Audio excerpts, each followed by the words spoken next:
লাদাখ নিয়ে বিরোধ মূলত ভারত ও চীনের সীমান্ত নিয়ন্ত্রণ এবং ভূখণ্ড দাবিকে কেন্দ্র করে তৈরি হয়েছে। এই অঞ্চলের সীমান্ত পরিষ্কারভাবে নির্ধারিত না হওয়ায় দীর্ঘদিন ধরেই দুই দেশের মধ্যে উত্তেজনা বিরাজ করছে। লাদাখ ভৌগোলিকভাবে অত্যন্ত গুরুত্বপূর্ণ, কারণ এখানে ভারত, চীন এবং পাকিস্তানের সীমান্ত কাছাকাছি মিলেছে। ফলে অঞ্চলটি সামরিক ও রাজনৈতিক উভয় দিক থেকেই কৌশলগতভাবে সংবেদনশীল। ভারত দাবি করে লাদাখের উত্তর পূর্বাঞ্চলের আকসাই চীন এলাকা তাদের ভূখণ্ড, কিন্তু ১৯৬২ সালের ভারত-চীন যুদ্ধের পর থেকে এটি চীনের নিয়ন্ত্রণে রয়েছে।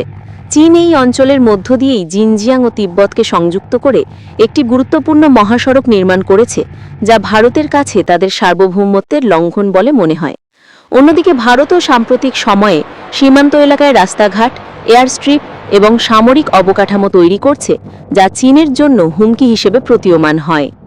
লাদাখে বিরোধের আরেকটি বড় কারণ হল সীমান্ত চিহ্নিতকরণে অস্পষ্টতা। বর্তমানে যে রেখাকে প্রকৃত নিয়ন্ত্রণ রেখা বা লাইন অফ অ্যাকচুয়াল কন্ট্রোল বলা হয়, সেটি কোথায় শেষ আর কোথায় শুরু তা নিয়ে ভারত ও চীনের দৃষ্টিভঙ্গি ভিন্ন। ভারত মনে করে চীন প্রকৃত সীমার বাইরে প্রবেশ করছে, আর চীন মনে করে ভারত তাদের দাবিকৃত এলাকায় ঢুকে অবকাঠামো তৈরি করছে। এর ফলে সীমান্তে প্রায়ই মুখোমুখি অবস্থা তৈরি হয়। ইতিহাসের দিক থেকে দেখা যায় ১৯৬২ সালের ভারত-চীন যুদ্ধের সময় চীন লাদাখের আকসাই চীন অঞ্চল দখল করে নেয়। এরপর থেকে সীমান্ত সমস্যার সমাধান হয়নি।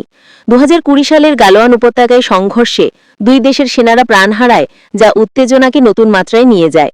ভূপ্রাকৃতিক দিক থেকেও এ বিরোধ গুরুত্বপূর্ণ, কারণ ভারত যুক্তরাষ্ট্র এবং পশ্চিমা দেশগুলোর সাথে সম্পর্ক জোরদার করছে, আর চীন মনে করছে এটি তাদের সীমান্তে চাপ সৃষ্টি করছে।